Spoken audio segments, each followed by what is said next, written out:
Hello friends, નમસ્તે. A to Z government knowledge ચેનલમાં આપનું ફરી એક વખત હાર્દિક સ્વાગત છે.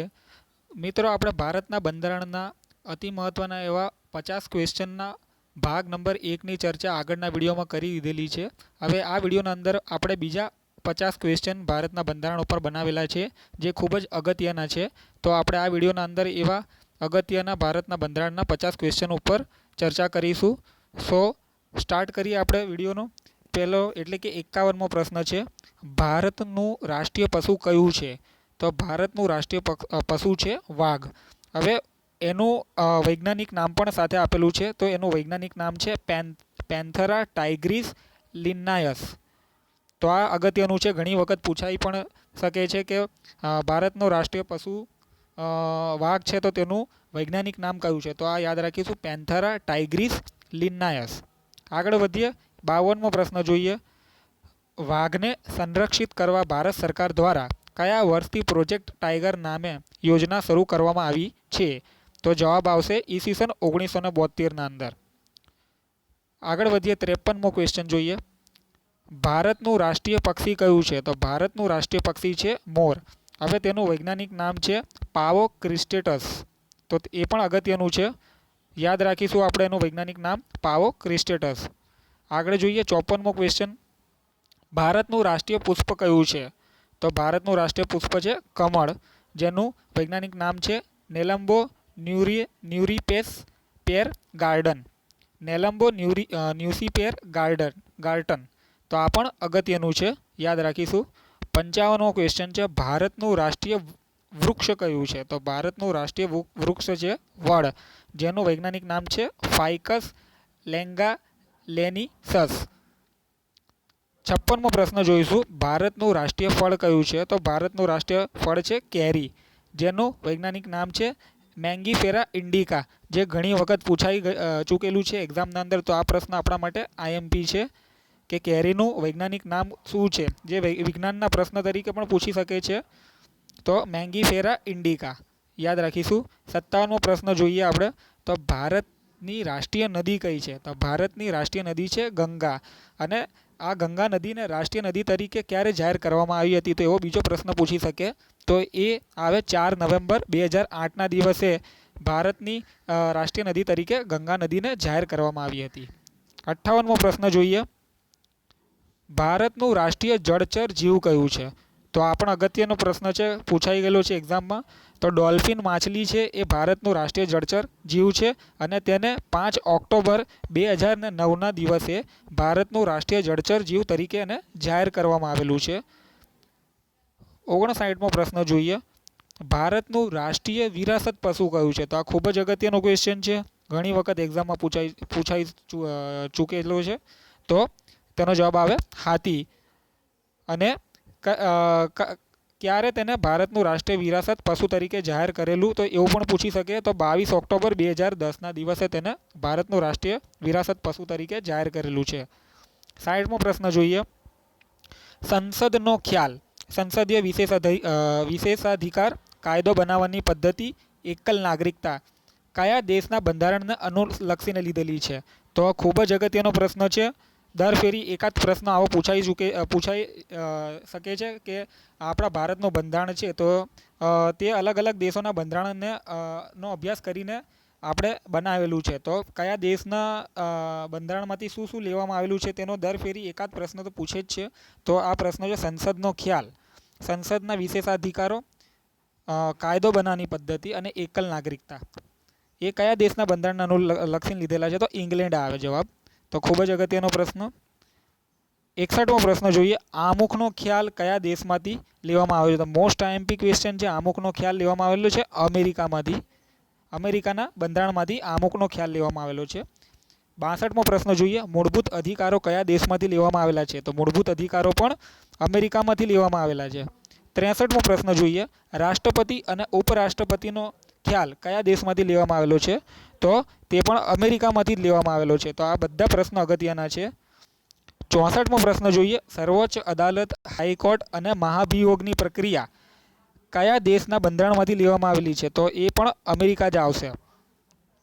65મો પ્રશ્ન જોઈએ, આમુખની ભાષાનો ખ્યાલ, મોસ્ટ આઈએમપી ક્વેશ્ચન, આમુખની ભાષા તો આમુકની ભાષાનો ખ્યાલ ઓસ્ટ્રેલિયામાંથી લેવામાં આવેલો છે.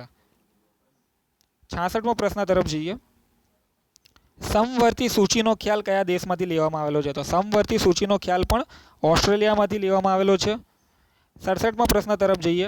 રાજ્ય નીતિના માર્ગદર્શક સિદ્ધાંતોનો ખ્યાલ કયા દેશમાંથી લેવામાં આવેલો છે? તો જવાબ આવશે આયર્લેન્ડ. 68મો પ્રશ્ન જોઈએ. મૂળભૂત ફરજો કયા દેશમાંથી લેવામાં આવેલી છે? તો મૂળભૂત ફરજો લેવામાં આવેલી છે રશિયામાંથી. 69મો પ્રશ્ન જોઈએ. કટોકટીની જોગવાઈ કયા દેશમાંથી લેવામાં આવેલી છે? તો કટોકટીની જોગવાઈ લેવામાં આવી છે જર્મનીમાંથી. આ પણ ઇમ્પોર્ટન્ટ પ્રશ્ન છે, પૂછાઈ ચૂકેલો છે એક્ઝામના અંદર. 70મો પ્રશ્ન જોઈએ. સંઘાત્મક વ્યવસ્થાનો ખ્યાલ કયા દેશમાંથી લેવામાં આવ્યો છે? સંઘાત્મક વ્યવસ્થાનો ખ્યાલ કેનેડામાંથી લેવામાં આવેલો છે. તો જવાબ આવશે કેનેડા. 71મો પ્રશ્ન જોઈએ. રાજ્યપાલની નિમણૂક કયા દેશના બંધારણ મુજબ લેવામાં આવેલી છે? તો રાજ્યપાલની નિમણૂક કેનેડાના બંધારણ મુજબ લેવામાં આવેલી છે. 72મો પ્રશ્ન જોઈએ. કેન્દ્ર અને રાજ્યો વચ્ચે શક્તિનું વિભાજન કયા દેશના બંધારણ મુજબ લેવામાં આવેલું છે? એટલે કે કેન્દ્રને કઈ કઈ જગ્યાએ કાયદો બનાવવાનો માટે એને લાયક ઠરાવવામાં આવે છે અને રાજ્યને કઈ કઈ જગ્યાએ પોતે પોતાની શક્તિનો ઉપયોગ કરી શકે છે. તો એ બંને વિભાજન કરેલું છે સંઘ અને રાજ્ય વચ્ચે. તો એ કેન્દ્ર અને રાજ્ય વચ્ચેનું શક્તિનું વિભાજન કેનેડાના બંધારણ મુજબ લેવામાં આવેલું છે. 73મો પ્રશ્ન જોઈએ. બંધારણમાં સંશોધનનો ખ્યાલ કયા દેશમાંથી લેવાનો? ખૂબ જ અગત્યનો પ્રશ્ન છે. બંધારણના અંદર જો કોઈ ફેરફાર કરવો હોય, એટલે કે બંધારણમાં સંશોધન કરવું હોય, તો તેનો ખ્યાલ દક્ષિણ આફ્રિકાના બંધારણ મુજબ લેવામાં આવેલો છે. હવે એની એક અનુચ્છેદ પણ છે કે જો તમારે કોઈ કાયદાના અંદર ફેરફાર કરવો હોય અથવા બંધારણના અંદર ફેરફાર કરવો હોય તો તે કયા અનુચ્છેદ મુજબ કરી શકે છે? તો અનુચ્છેદ નંબર 368 મુજબ તમે બંધારણના અંદર ફેરફાર કરી શકો છો. તેના મૂળ બંધારણમાં તમે કોઈ પણ ફેરફાર નહીં કરી શકતા, પરંતુ તેના અંદર માઇનોર ચેન્જીસ કરી શકો છો તમે મૂળભૂત બંધારણ સિવાય. તો તમને 368 નંબરની કલમ બંધારણમાં સંશોધન માટે એક ચાવી છે, એટલે કે એક તમને બંધારણમાં ચેન્જીસ લાવી શકો છો 368 નંબરની કલમ મુજબ. તો એ પણ પ્રશ્ન પૂછી શકે એવો છે. 74મો પ્રશ્ન જોઈએ આપણે. રાજ્યસભાના સભ્યોની ચૂંટણીનો ખ્યાલ કયા દેશમાંથી લેવામાં આવેલો છે? તો રાજ્યસભાના સભ્યોની ચૂંટણીનો ખ્યાલ દક્ષિણ આફ્રિકામાંથી લેવામાં આવેલો છે. આગળ વધીશું. 75મો પ્રશ્ન જોઈએ. કાનૂનને તેના અંગેની જોગવાઈ કયા દેશમાંથી લેવામાં આવી છે? તો લો, કાયદો અને કાનૂન. તો એ અંગેની જોગવાઈ લેવામાં આવી છે જાપાનમાંથી. 76મો પ્રશ્ન જોઈએ. પ્રજાસત્તાકનો ખ્યાલ એટલે કે સ્વતંત્રતા, સમાનતા, બંધુત્વ અને ગણતંત્રનો ખ્યાલ કયા દેશમાંથી લેવામાં આવ્યો? તો આ પણ ઇમ્પોર્ટન્ટ ક્વેશ્ચન છે. તો એ આવે જવાબ ફ્રાન્સમાંથી લેવામાં આવેલો છે. 77મો પ્રશ્ન જોઈએ. ખૂબ જ અગત્યનો પ્રશ્ન છે. બંધારણનો રક્ષક કોણ છે? તો બંધારણનો રક્ષક સર્વોચ્ચ અદાલત છે. આના અંદર તમને બીજો પ્રશ્ન એવો પૂછી શકે કે આપણા દેશનું બંધારણ કઈ જગ્યાએ સુરક્ષિત છે અથવા કઈ જગ્યાએ સુરક્ષિત રાખવામાં આવેલું છે? તો ત્યાં જવાબ આવશે સર્વોચ્ચ અદાલત. આગળ વધીએ. 78મો પ્રશ્ન જોઈએ. બંધારણ બન્યું ત્યારે કેટલા પરિશિષ્ટ હતા? એટલે કે અનુસૂચિ. પરિશિષ્ટને તમે અનુસૂચિ પણ કહી શકો. તો આ પણ ખૂબ જ અગત્યનો ક્વેશ્ચન છે. જ્યારે બંધારણ બન્યું ત્યારે 8 પરિશિષ્ટ હતા, એટલે કે 8 અનુસૂચિ હતી અને અત્યારે તાજેતરના અંદર 12 અનુસૂચિઓ અમલમાં છે. તો અગત્યનો પ્રશ્ન છે 78મો. આગળ વધીશું 79મા પ્રશ્ન તરફ. બંધારણ બન્યું ત્યારે બંધારણના કેટલા ભાગ હતા? તો આ પણ ખૂબ જ અગત્યનો પ્રશ્ન છે. જ્યારે બંધારણ બન્યું હતું ત્યારે બંધારણના 22 ભાગ હતા અને હાલ બંધારણમાં 25 ભાગ અમલ ધરાવે છે. તો આ પણ ખૂબ જ અગત્યનો પ્રશ્ન છે. આગળ વધીશું. 80મો પ્રશ્ન જોઈએ. બંધારણ બન્યું ત્યારે તેમાં કેટલા અનુચ્છેદ હતા? તો બંધારણ બન્યું ત્યારે તેમાં 395 અનુચ્છેદ હતા અને હાલ 444 કરતાં પણ વધારે અનુચ્છેદ અમલમાં છે. 81મો પ્રશ્ન જોઈએ. કેન્દ્ર યાદીમાં કેટલા વિષયોનો સમાવેશ કરવામાં આવેલો છે? તો કેન્દ્ર યાદીમાં 97 વિષયોનો સમાવેશ કરવામાં આવેલો છે અને ભારતની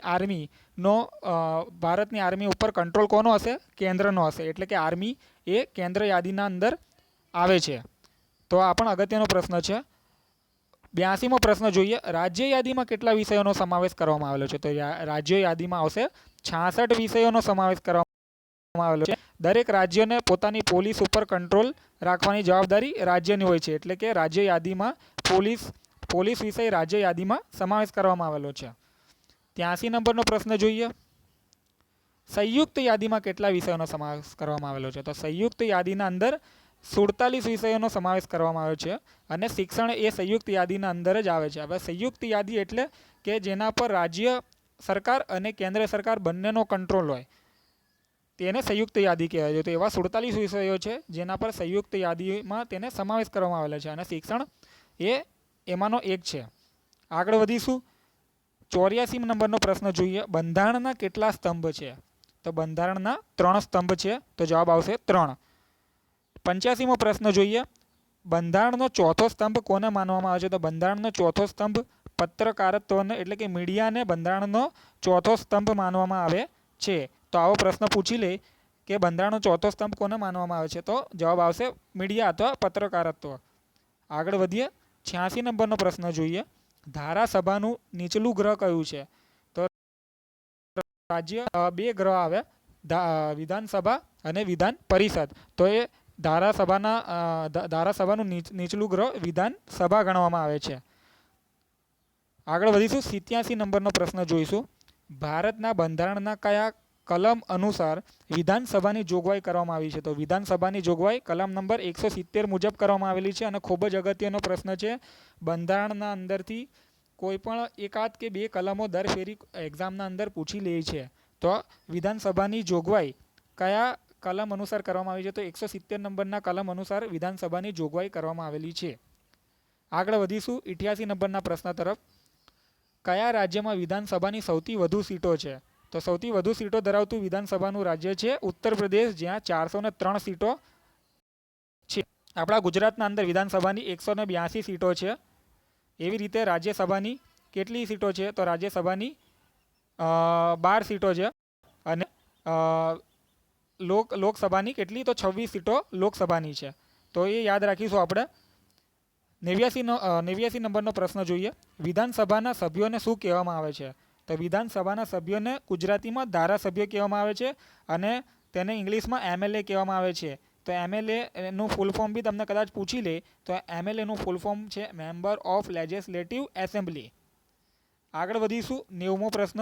વિધાનસભાની ચૂંટણી કઈ રીતે થાય છે? તો વિધાનસભાની ચૂંટણી પ્રત્યક્ષ રીતે થાય છે. હવે પ્રત્યક્ષ મીન્સ દરેક રાજ્યનો દરેક નાગરિક કે જેની ઉંમર 18 વર્ષ કરતાં ઉપર હોય તે દરેક નાગરિક પોતાના વોટ દ્વારા અથવા મત દ્વારા વિધાનસભાના સભ્યોની ચૂંટણી કરવા માટે તે પોતે સક્ષમ છે. એટલે કે વિધાનસભાની ચૂંટણી માટે રાજ્યના નાગરિકો દ્વારા તેમને ચૂંટવામાં આવે છે. એટલે તે ચૂંટણીને કેવી કહેવામાં આવે છે? તો પ્રત્યક્ષ ચૂંટણી કહેવામાં આવે છે. તો વિધાનસભાની ચૂંટણી પ્રત્યક્ષ રીતે થાય છે. આગળ વધીશું. 91 નંબરનો પ્રશ્ન જોઈએ આપણે.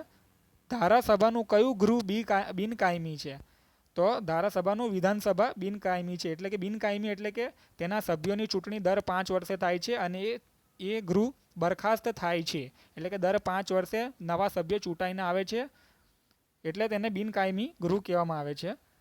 92 નંબરનો પ્રશ્ન જોઈશું. વિધાનસભાની ચૂંટણી દર કેટલા વર્ષે થાય છે? તો આ પણ અગત્યનો પ્રશ્ન છે. વિધાનસભાની ચૂંટણી દર 5 વર્ષે થાય છે. 93 નંબરનો પ્રશ્ન જોઈશું. વિધાનસભાના સભ્ય બનવા માટે કેટલી ઉંમર, લઘુત્તમ ઉંમર હોવી જરૂરી છે? તો વિધાનસભાના સભ્ય બનવા માટે મિનિમમ 25 વર્ષની ઉંમર હોવી જરૂરી છે. તો જવાબ આવશે 25 વર્ષ. 94 નંબરનો પ્રશ્ન જોઈએ. વિધાનસભામાં રાજ્યપાલ કેટલા સભ્યોની ચૂંટણી કેટલા સભ્યોની પસંદગી કરી શકે છે? એટલે કે દરેક રાજ્યના રાજ્યપાલને વિધાનસભામાં અમુક સભ્યોને પસંદ પોતાની રીતે કરી શકે છે. તો એક સભ્યની પસંદગી રાજ્યપાલ પોતાની રીતે કરી શકે છે વિધાનસભાના અંદર. તો આ અગત્યનો ક્વેશ્ચન છે 94 નંબરનો. આગળ 95 નંબરનો પ્રશ્ન જોઈશું. ધારાસભાનું ઉપલું ગ્રહ કયું છે? તો વિધાન પરિષદ ધારાસભાનું ઉપલું ગ્રહ છે. ધારાસભાનું નીચલું ગૃહ કયું છે? તો વિધાનસભા ધારાસભાનું નીચલું ગૃહ છે. તો આ યાદ રાખીશું. 96 નંબરનો પ્રશ્ન જોઈએ. વિધાન પરિષદની જોગવાઈ બંધારણના કયા અનુચ્છેદ મુજબ કરવામાં આવી છે? તો હવે આના અંદર અનુચ્છેદ પૂછ્યો છે.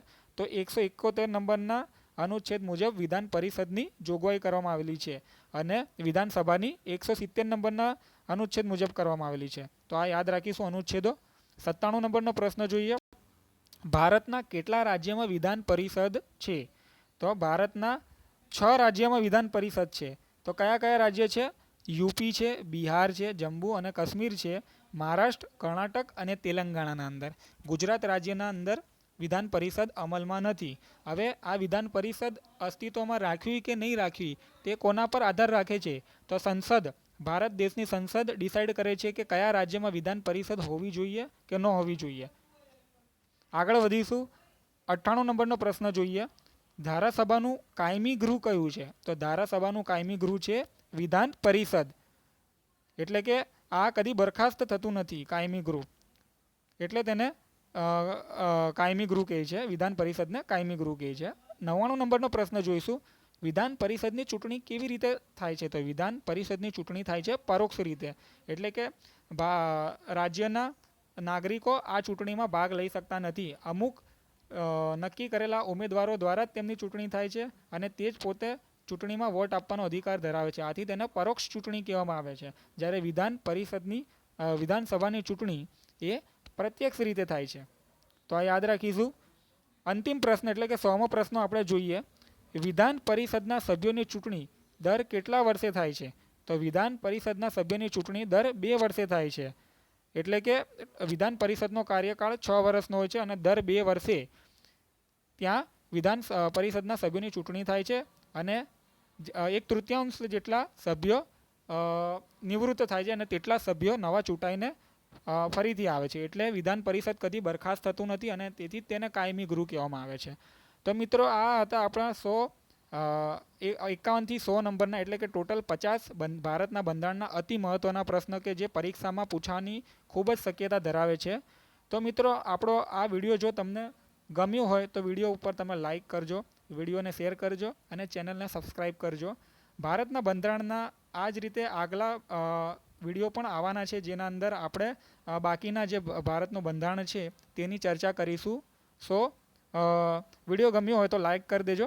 ધન્યવાદ.